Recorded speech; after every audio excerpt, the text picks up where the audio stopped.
Welcome, everybody, on this beautiful Thursday morning. We have HawkTalk for you, and we got a lot of submissions, got a good show ahead. The show is brought to you by Millhead's Barbershop there in Pioneer Square, multiple time winner of King Five's Best of Western Washington. If you want the best in the West, Millhead's down in Pioneer Square. Just mention this show, get 15% off your cut. All right, we had a huge win against Arizona this week, and probably some of the highlights of it is third down conversions, one of the highest of the year, and so different from the way the year started until now. The Seahawks are currently sitting fifth overall as far as third down percentage, so that is impressive. The other thing that has shown tremendous growth is they've continuously gotten better as far as penalties. They had 6 penalties in the game. And when you look at the first few weeks where they were somewhere between 10 and 14 flags, just a vast improvement. So definitely trending the right direction. Gino also had another good night, going 26 for 34 for 275, 2 touchdowns and an interception, and rushed for another 38 yards. So Gino is definitely making a lot of good decisions. The one pass that was picked, I mean, it was a terrible throw, but it wasn't a bad play. He had the guy open out on the flat. It absolutely would have been, a few yards anyway, but just didn't get enough under the ball, and there it was for a pick six. But when you look at what the defense is doing, especially as far as how it's evolved, that's probably the biggest takeaway so far. They were able to hold D-Hop to 36 total yards. And coming into that game, the 2 games prior since his suspension, he was averaging 131 yards a game. So to be stifled for 36 is just a testament to that secondary and how much that defensive line has started to evolve. Bruce Irvin also really starting to get more involved. Hasn't had a ton of tackles, did get a sack, but his presence is being felt, and his veteran leadership as far as in the locker room has really started to kind of help that D-line gel together a little bit. So that's been pretty great. And outside of that pick six, the offense only scored 14 points. So over the last 4 games, that means the Seattle defense is giving up 12.7 points a game, which is number 1 in the NFL. So the big concern that I had the first few weeks was just how porous that defense was. And man, they've really turned it around, looked incredibly sharp. They've had 19 sacks over the last 4 games. 7 takeaways. The 19 sacks is first in the league. The 7 takeaways is second or third, I believe.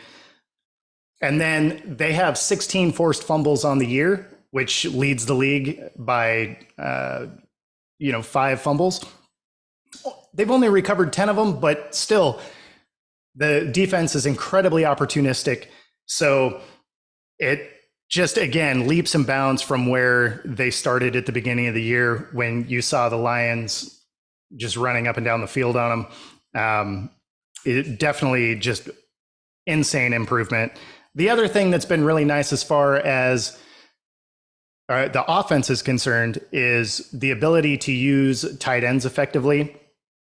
So of those 275 yards, 150 of them were to tight ends, and that was to 4 different tight ends. So they're effectively using those checkdowns and outlet passes, not necessarily short yardage per se, but they're getting everybody involved. So if you're looking at the last few games, they've had, somewhere between 7 and 9 receivers involved. So it's definitely just the evolution of this Hawks team through the first 5 weeks and now the last 4 weeks has been pretty amazing to watch. So we ended up with a lot of submissions, and so I want to get going on these just to make sure I get through as many of them as I can. Sorry, it's a little warm in here today. All right. So the first question is, what's the sustainability of Gino's play in the second half of the season? So I think the sustainability of it is really good because he's not doing anything special. He is playing within the system and making good decisions. They're running a very balanced offense, so it's almost as many running plays as passing plays. So they're not asking Gino to do too much. But what Gino is doing is being very efficient, getting through his reads, and not making mistakes. I mean, he did throw the one pick. Again, that was just not enough touch on the ball, but the play was there. He's not forcing the ball anywhere it doesn't need to be. And in third and longs, are they a more dangerous throw? Of course, because they're just a more dangerous throw. But that wasn't the case in the pick. It just, one of the ones that, he shot across the middle. It was an incredibly accurate pass. It was caught, so it didn't matter. But those plays will happen because if you're a long way from the sticks, the defense knows where you got to go. So those defenders are going to be closer to, where you're throwing the ball. There's just no getting around that. So, but to answer that question, I think the sustainability of it is actually really good, just because at the end of the day, he's not trying to do too much. When they get a lead, they're able to lean on that run game. And so, everything they're doing is something that is duplicatable week in and week out. Is there a potential for Gino to get figured out? I mean, there always is. Any good quarterback is going to have to evolve his game as he goes. Now, naturally, this is his first full season playing in years, so it's not like there was a ton of tape on him coming into the year, and the tape that there wasn't great because, at the end of the day, he's playing for a game here and a game there. It's tough to get any continuity. Obviously, he's playing way above the level that I thought he was going to play, so I can't sit here and say that I was like, oh yeah, Gino is going to be the guy. I really didn't think he was going to be. What he's showing this year is impressive. Obviously, again, not something I picked before the season. I actually thought Drew Lock was going to end up getting the start just because we all thought we knew what Gino was. So I will absolutely say that I was wrong on that one. But yeah, so let's see, going up against Leonard Fournette in fantasy. So that really shouldn't be a problem. The Bucks can't run the ball effectively. They are on pace to have the worst rushing attack in 20 years. So if you have the Seattle defense and you're playing against Fournette, I really don't see that being an issue. They're averaging, I think, just over 51 yards a game. So I wouldn't think that that's too big of a deal.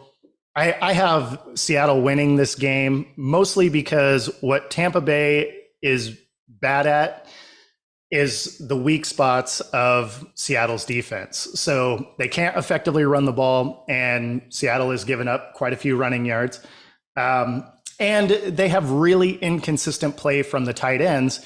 And the tight ends are the things that have given this Seattle secondary problems. So I mean, if they can make sure that they don't let the tight end get going, and I don't really see Fournette having a huge game. The run defense has been considerably better than where the season started, so I don't think that that's going to be too much of an issue. So if you have Seattle's defense, I don't feel like Fournette's really going to burn you too bad. All right. Do we get rid of Drew Lock? So, I mean, probably not. Like, he is an effective backup. He doesn't command a lot of money. And if you keep him, then you can use those first round picks for something else, simply because even though Gino is having a great year, you're probably looking at a successor in the not too distant future. So, excuse me. So I think if if you use this next draft, you probably aren't picking up a quarterback. You're probably going to roll with Geno, maybe extend him to, a 2 or 3 year contract. And you still have Locke for a couple of years. So I think in that scenario, you can use these drafts to fill in some other spots, maybe get a little extra depth at the defensive line, add a little bit perhaps in the linebacking core. So at this point, I think you probably hang on to Locke. I don't know that he has a ton of trade value anyway. So I would say you probably hang on to Locke at this point. Why aren't we using Young and Bo Melton? Well, I mean, they're both solid receivers, but who are you going to pull reps away from? I mean, you're not going to pull reps away from Lockett. You're not going to pull them from Metcalf. You're not going to pull them from, any of the tight ends. Now that we're actually using them correctly, Goodwin has shown to be an extremely effective receiver. Obviously he missed this game, but he's been great when, either Metcalf went out or if anybody's struggling, he's been able to step up in that role. So I don't know which reps you would really take away to fit those guys in. I think Melton is on the practice squad currently anyway, so I don't know that they bring him up to take reps away. But that's why I think they're not using him currently. But I mean, you're always just an injury away from a next man up scenario. So even though we're not using them today, it is entirely possible that they get some reps before the end of the year. All right, path to 12 wins. So this is something that's interesting to me because before the season, I had the Seahawks as a 7-win team, which by most people's standards was actually probably a little bit lofty. But at this point, obviously, I think we win more than one more game. So my preseason prediction was a little light in the win column, I would think. So this one was asking the path to 12 wins. And, it's definitely possible because basically what's left on the schedule, there's only 3 teams that have winning records left. So I think they go in and beat Tampa Bay. I think they can beat the Raiders. I think they probably split with the Rams. I'm going to go with they beat Carolina because they've basically given up on the year from what it looks like. I think they get San Fran the next time. And then they probably beat the Jets because the Jets aren't as good as they appeared they might be at the beginning of the year. And then the losses that they take would be 1 to the Rams, because the Rams always get one regardless of whatever the records are. They play each other very well. And so the Rams will get one probably. And then KC probably gets the job done. KC is such a well-balanced team that, that it's a game that could go either way. But if Mahomes and company really get rolling, I mean, they can absolutely take a game over. So I think that those 2 losses would be the Rams and KC. So do I think the Woolen comparison is a slight towards Sherman? So I got asked this a couple of different times, and I really don't. I mean, those comparisons were more showing the trajectory of where Woolen could be going. And if you're being compared in your rookie season to a Hall of Famer's rookie season, I don't think that's a slight to the Hall of Famer. I think that's really just giving you a comparison of how well that rookie is playing, which is also why he is in the conversation with Sauce Gardner for Defensive Rookie of the Year. And so if you look at the stats, even though the line still shows Sauce Gardner as the favorite for that Defensive Rookie of the Year, if you look at the stat line on it, Woolen is actually outperforming him. So I think I don't think that's any kind of slight. I think that's really just showing the trajectory that the rookie could have. And if he continues on the path or the pace that he is, He could actually have some better rookie numbers than Sherman did. So that's actually really impressive. Am I starting to think that Geno could be an MVP? I still don't. I really don't think he's going to be able to produce enough, especially how balanced the Seahawks offense is ran, that he'll get any meaningful MVP consideration. Plus, he's just not the sexy option, right? Like you got Josh Allen, you got Patrick Mahomes. Of course, Jalen Hurts is going to be in there, not because his numbers are particularly amazing, but because they are still undefeated. And if your team is undefeated, you're going to be in the conversation.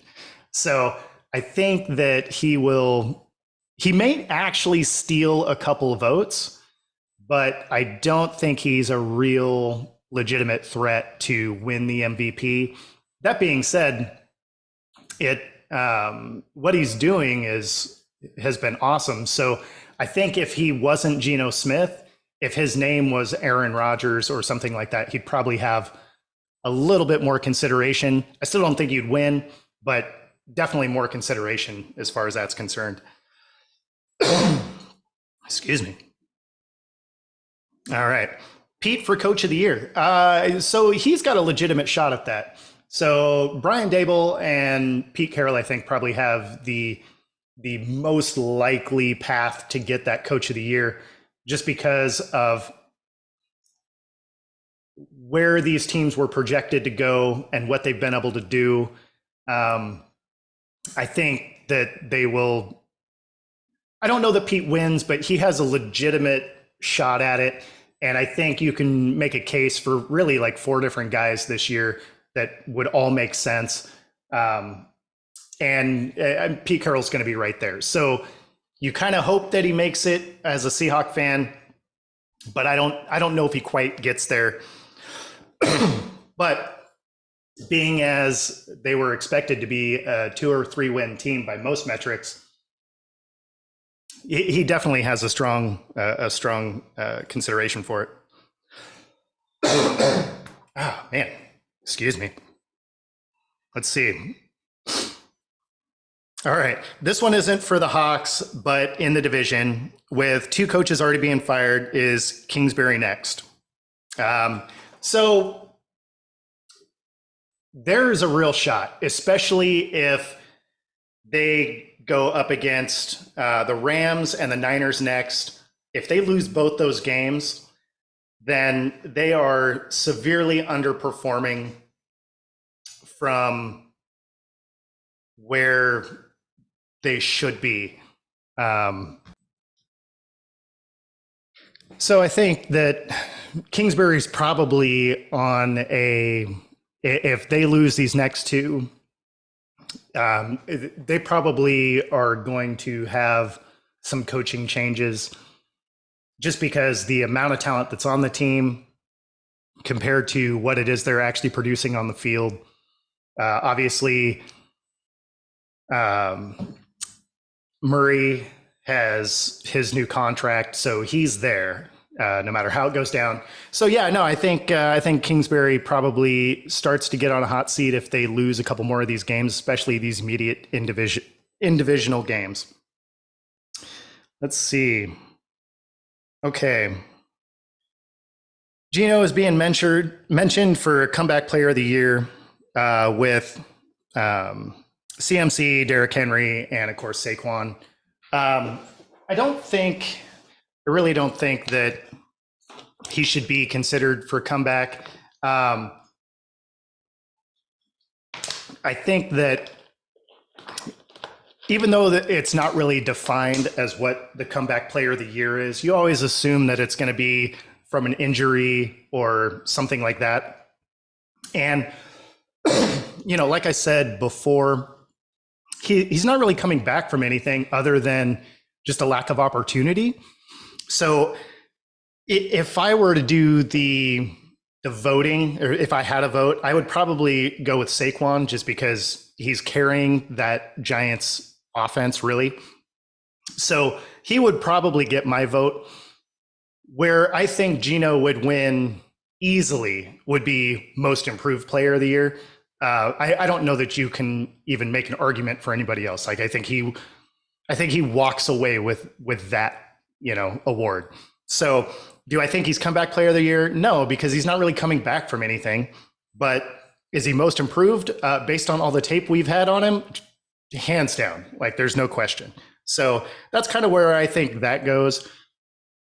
But I mean, as it sits right now, if you look at the Vegas lines on it, he's the overwhelming favorite for comeback player of the year, even though he's not coming back from anything. So I don't, it's not one I agree with, but it's more or less how it's getting voted on. And because there's no real, outline for what comeback really means, he probably does win it. But I would say that he would be better fit as most improved player of the year. All right. Do they bring Penny back? So I have to say no.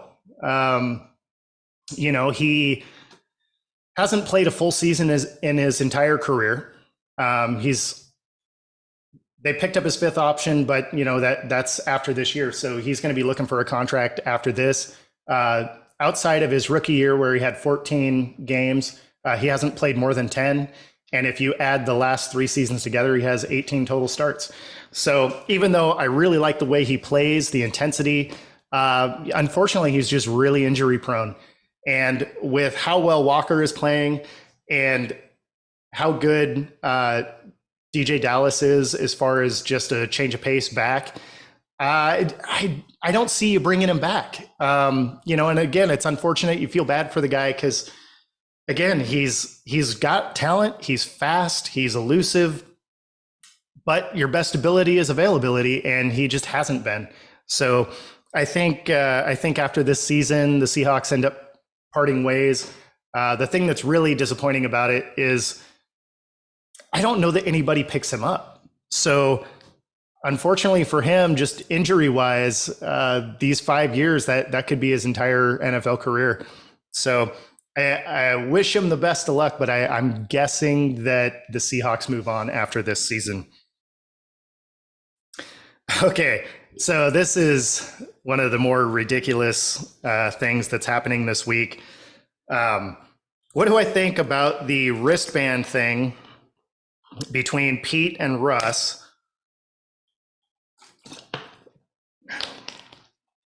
So this is much ado about nothing. Like this is dumb at this point. Clearly, these two guys have something. I don't know why any of this is even story worthy, because at the end of the day, who cares? But essentially, Pete was just talking about that the wristband gives some speed and efficiency to play calling, especially in like a loud environment, stuff like that. That being said, there's no data that shows that Russ not wearing it has made them burn timeouts or ended up with more delay of game penalties than anybody else. So I don't know that there's really anything there. The only thing I can say that is more effective today than when Russ was in there is probably, Russ has his skill sets. So you have to tailor that offense to use those skill sets. And there's nothing wrong with that. I mean, they did that a ton for Michael Vick and, really a lot of mobile quarterbacks. And not to say that Geno isn't mobile, but he's not what Russ was for sure. That being said, with Geno, they've been able to run more of what Waldron's system is. And so I think some of that is they're able to use the wristband and get some schedule play calls a little bit differently than, say, when Russ was there. And again, there's nothing wrong with it. It's just a different skill set. So basically, at the end of the day, I think it's really a lot of hype about nothing. Pete alluded to that it was Russ, took a shot across the bow. Russ's response was, hey, won a lot of games without it, which he did. I don't really see, I don't know why this is a story. But that being said, I got the question, so that's my thought on it. All right, so now let's move into week 10 against Tampa Bay. They, I think this is a game the Hawks can definitely walk away with. I mean, they're the worst rushing team in the league, and that's one of the weak spots for the Seahawks. So that, again, leans more towards the Seahawks being able to shut it down. They don't effectively use the tight end. The tight ends are, not great at actually completing a catch. Now, Otten is probably, he's had flashes. He's had games where he's been incredibly good, but then there's games where he's just non-existent. So as long as they can keep those seam routes and like tight end outlet passes, off the field or minimize them anyway, the defense can definitely hold the rest of that offense at bay. Especially if you look at, what they were able to do against D-Hop this last weekend. Mike Evans is probably going to be in a similar boat where if you can eliminate the run and the tight ends aren't going to be super effective, all of a sudden your secondary gets to play a lot more free. And, that doesn't help Mike Evans get open. So I think as long as they can keep Tampa Bay true to the fact that they are just terrible at running the ball, I think Seattle can definitely get this game. The other thing is they're getting a lot better defensive line play. So they're able to get in, get more sacks. And the thing with Brady is if you can hit him, especially repeatedly, absolutely will throw his timing off. Not the most mobile guy ever. So if you can get back there, he starts getting frustrated. All of a sudden timing becomes off. So that's definitely the way to get there. That being said, that offensive line that they have has been solid. He's only been sacked 14 times. So whether or not they can get to him is a real question. But if they can, then, it definitely upsets his ability to, dissect your defense. Let's see. And then, running the Seahawks running game is one of the better ones in the league. And that Tampa Bay defense is 25th as far as run defense. And so they're giving up roughly 125 yards a game. And so there's definitely plenty of opportunity as far as being able to run the ball effectively against them. And then they are 10th as far as pass defense. But if you are able to run against them really well, then all of a sudden, things start to open up down the field. And the way that Seattle is using their tight ends this year, it's really hard to effectively take the tight ends out of the game, especially when your linebackers have to anticipate that the run is a very real option. And then when you've looked at some of these sets from Seattle, it's been 2 tight end looks. So now all of a sudden you have outside linebackers trying to pick up those tight ends, and generally tight ends are a little bit more athletic. So I think some of the things that Seattle does well are still going to be there. And the things that Tampa Bay doesn't do well, fortunately for Seattle, kind of lines up where things on defense, they're not quite as effective at. So they will still need to be opportunistic and get turnovers, though. At the end of the day, this is Brady. So if you give him too many opportunities, he will burn you. Of course, he just did that to the Rams last week. So it's entirely possible it can be a problem. But I think based on how well-rounded the Seahawks have been and the improvements that they've shown on the defensive side of the ball, I think bodes well for Seattle being able to get this. The other thing that, is kind of fun statistically, I guess, is when it comes to overseas games, they're 2-0. and Brady is currently 3-0. So somebody's coming out of there with their first loss in a traveling game. But I think in this scenario, it's probably going to be Brady just because, again, Tampa just hasn't done a ton well. But it is also a home game. So right now, the stat line is 3 points for Tampa Bay, which is surprising to me for, again, a team that can't effectively run the ball. But, that works out well. This will be the third time that Seattle's been the visiting team. They haven't played a home away game yet. So everything that I see going into this game makes me think that Seattle can definitely walk away with a win here. The other thing that will really be key is continuing this upward trend on third down conversions. They started out the year really bad, but it's continued to come on. And of course, against Arizona, they were 66% on third down, which it's tough to beat a team if they're completing third down conversions at that rate. So ultimately, I think that everything numbers wise shows that Seattle gets this win. Although ESPN had an analytics stat that was predicting the outcome of this game, and they had an 83% chance of Tampa Bay winning, which, with everything that we've outlined here, I really don't get where they get that high of a percentage for Tampa Bay to win. But, at the end of the day, if they want to undervalue Seattle, I think that actually feeds into them a little bit. They get they absolutely hear that stuff. So if they're going to be the underdog again, I think they'll just embrace that and push forward, go get the win, keep proving the media wrong overall. Let's see.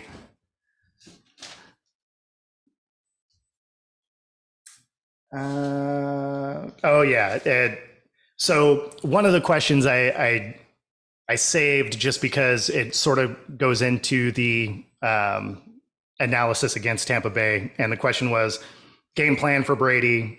Long drives key? Do we need to be a hard hitting defense to make it work? And all of that is true. Yeah, you need to be hard hitting.